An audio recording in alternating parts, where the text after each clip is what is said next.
పార్లమెంట్లో జరిగిన దాడి పక్కా కుట్రే, నో డౌట్. ఎందుకంటే ఇప్పుడు అసలు నిజం బయటకు వస్తుంది. ధర్నాలు రాస్తారోకోలు చేస్తున్నారు. ఏమని? ప్రకటనీయమని. ఎవరు? కాంగ్రెస్ మిత్రపక్షాలు. ఇందులో ఆ లలిత్ అనేవాడు కోల్కత్తాలో తృణమూల్ కాంగ్రెస్ తరపునోడు, ఒక్కరోడు ఎస్ఎఫ్ఐయోడు, ఇంకొకళ్ళు కాంగ్రెస్ పార్టీ ఐఎన్ఎల్డి తరపున పనిచేసిన అమ్మాయి. ఇప్పటిదాకా వీళ్ళ ముగ్గురి బయటకు వచ్చినాయి.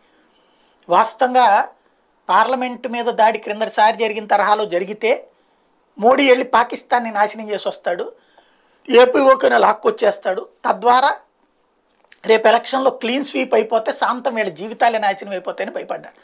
అందుకని మన దేశంలో వాళ్ళ చేతనే చేయించారు. ఇది సోరోస్ ఉన్నాడా, లేకపోతే రాహుల్ గాంధీ ప్లాన్ చేశాడా, లేకపోతే ఐఎన్డిఏ కూటమి చేసిందో చెప్పాలి. ఎందుకంటే ఎవడైనా ఒక పార్లమెంట్లో అతి చేసినటువంటి వాళ్ళు, భగత్ సింగ్ ఫోర్సు, బొక్క ఫోర్సు, తొక్క ఫోర్సు అంటూ పనికిమాలిన ఉపన్యాసాలు ఇచ్చేవాడు. ఎందుకు చేశారు అంటే రైతుల ఉద్యమం అంట. ఎప్పటి రైతుల ఉద్యమం అయిపోయింది? కోర్టులోనే దానికి సంబంధించి తేలిపోయింది కదా. లేకపోతే మణిపూర్ సంఘటన అంతా సెటిల్ అయిపోయింది కదా.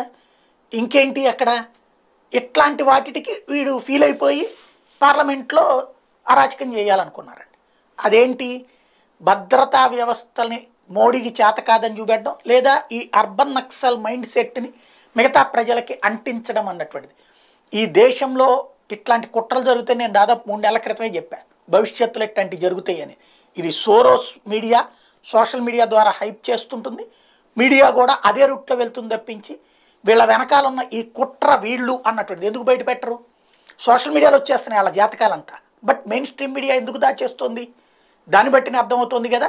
దేశంలో మీడియా మాఫియాలాగా తయారై ప్రతిపక్షాలన్నీ ఒక్కటై సోరోస్ లాంటి వాళ్ళ అండదండలతో, చైనా వాళ్ళ తోడ్పాటుతో అందరూ కలిసి జరుపుతున్నటువంటి ఒక పెద్ద కుట్ర. ఈ దేశం అర్థం చేసుకోకపోతే మనల్ని బానిసలుగా మార్చడానికి జరిగేటువంటి అతి పెద్దదైనటువంటి మోసం.